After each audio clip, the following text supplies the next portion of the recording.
Yes, it is I once again in the backyard going to start the intro that I should have done in the bedroom, but it was a close call. So anyway, with that being said, today we're in Mexico and today we're gonna find out really what's going on here with the drug problem and especially the Americans here today in Mexico jail, or as they say, Mexicano Hielo. I'm just kidding.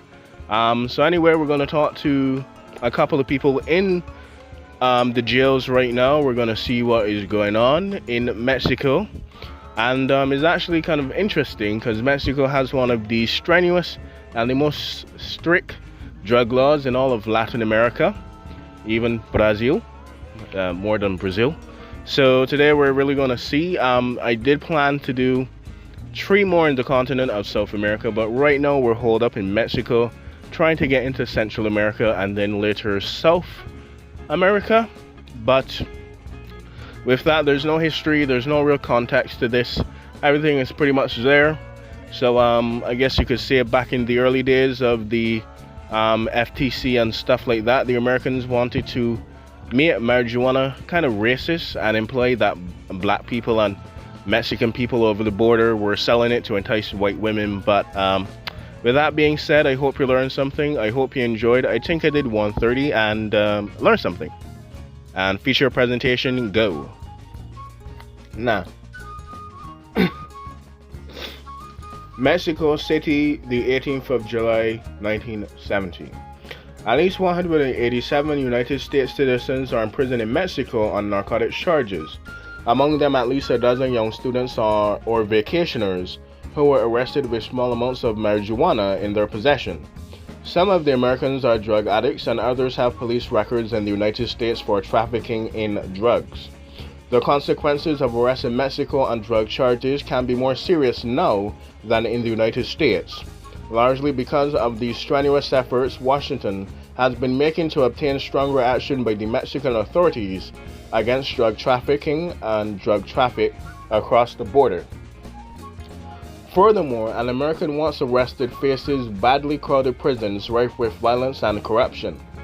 The Americans are held in 22 penitentiaries and jails from border cities like Tijuana, Nogales, and Ciudad Juarez, where some were seized trying to smuggle drugs into the United States. The tourist centers such as Apicupulo, or Ecapupulo, and Matazalan,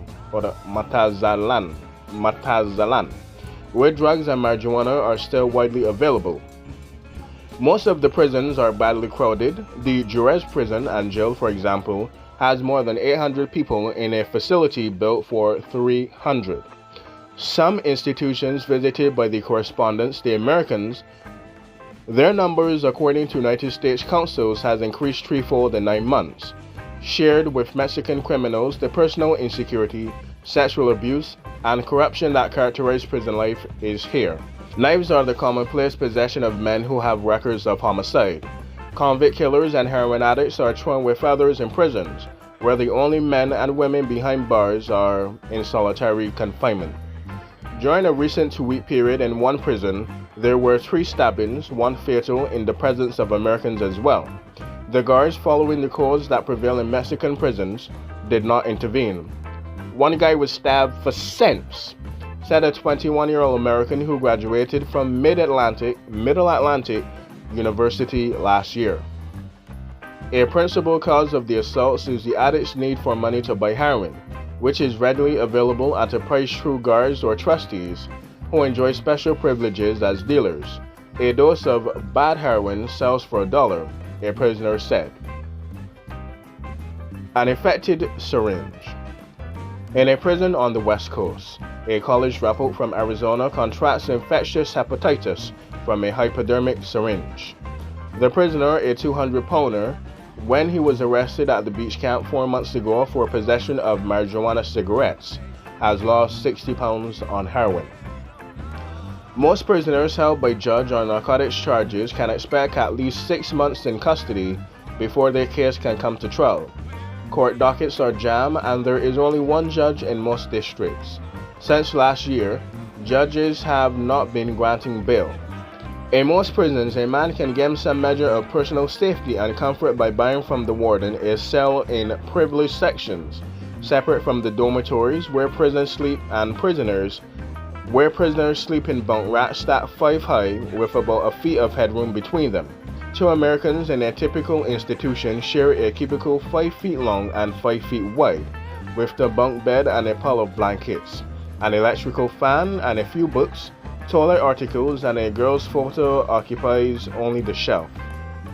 Their greatest fear is that the cell, from which they paid $40, will be taken from them and they will be thrown back in with the rats. Extra food and cigarettes.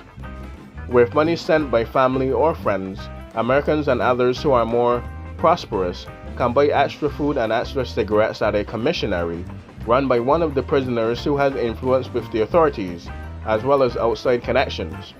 An impetus plate of beans is the standard prison fare.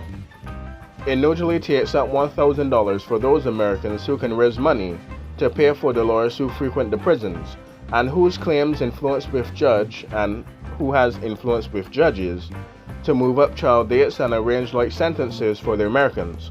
The Americans are often tricked into large fruitless payments, however. If convictions carry sentences of less than 5 years, judges can legally set bail. Drug charges, including the transportation of marijuana, can involve sentences as long as 12 years, but first offenders arrested with small quantities generally get lighter sentences.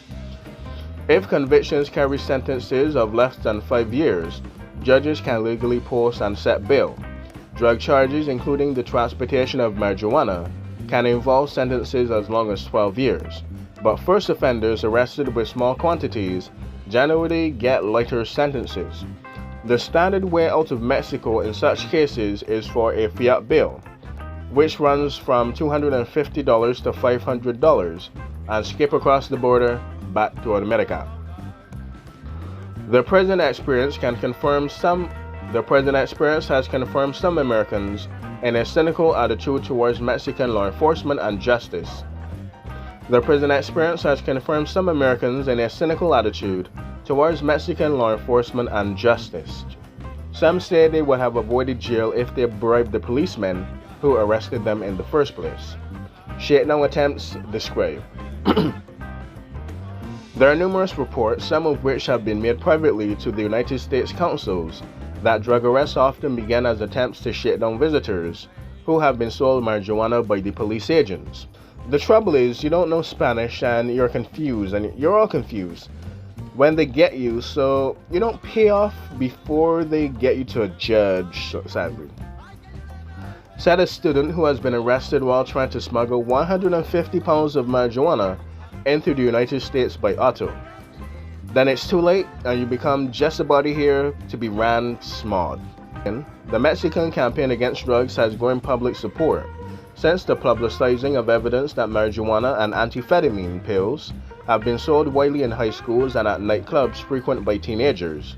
I don't know how to get there, but since October, the federal police has made 1,378 arrests, including 204 foreigners, mostly Americans. President Gustavo Diaz, or Daz, has given orders to the Attorney General and the Minister of Defense to pursue programs of eradicating marijuana and opamine poppy farms and opamine poppy plantations, and to increase surveillance at highways, airports, and ship movements for marijuana and hard drugs. Vastly lucrative trade, though. Mexico is the largest single source of marijuana smuggled into the United States, and is also an important way station for heroin from Europe and cocaine from South America. In addition to amateur marijuana smugglers on trips from the United States, the enormously lucrative trade involves well-organized, heavily financed, professional rings that have built up their business through political payoffs and police protection for decades now. This week, to intensify joint American-Mexican program, which was set up in January under the name Operation Cooperation, the United States gave Mexico $1 million worth of helicopters and light airplanes equipped with sensor devices and detection, and weed killers to support the eradication campaign.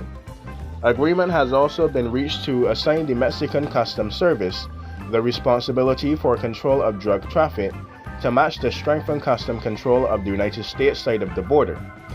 The operation measures have considered by the United States The cooperative measures are considered by the United States authorities to be important steps forward from the situation last September, when Nixon administration shot Mexican officials by imposing a virtual blockade of the border for 10 days to halt the smuggling through custom points. The severe inspections caused the disruption of commerce and delays in the daily movements of thousands of Mexicans who work and shop in the United States border cities from Texas to California, as well as many American tourists, and there were complaints from Mexican officials and chambers of commerce people. Operation Cooperation grew out of a long negotiation that followed the relaxation of the inspections. Experienced agents of the United States Bureau of Narcotics and Dangerous Drugs and the Bureau of Customs believe that while progress is being made, there must be stronger action to arrest and prosecute larger operations and large operators who still enjoy protection. There are also at least 15 persons who are under indictment in the United States on drug charges, but who remain at large here in Mexico City, Mexico. And with that, I hope you enjoyed. I hope you learned something. My grandmother wants back her bedroom. But until next time, sanitize, stay safe, and if anything, smoke your weed and do not cross the border. Smuggling bad, sanitize good. Bye bye.